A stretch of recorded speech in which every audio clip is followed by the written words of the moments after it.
Our cross is for our humbling. Sulat niya po, humbling.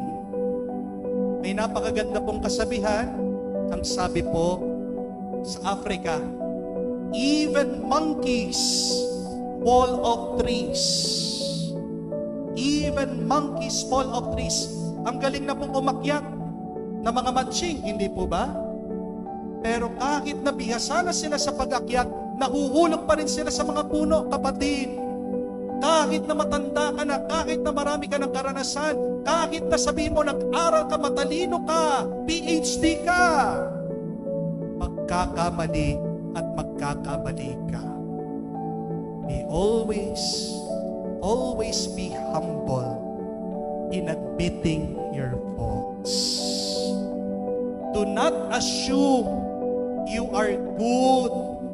Dahil sabi po ni San Pablo, all have sinned and have fallen short of the glory of God.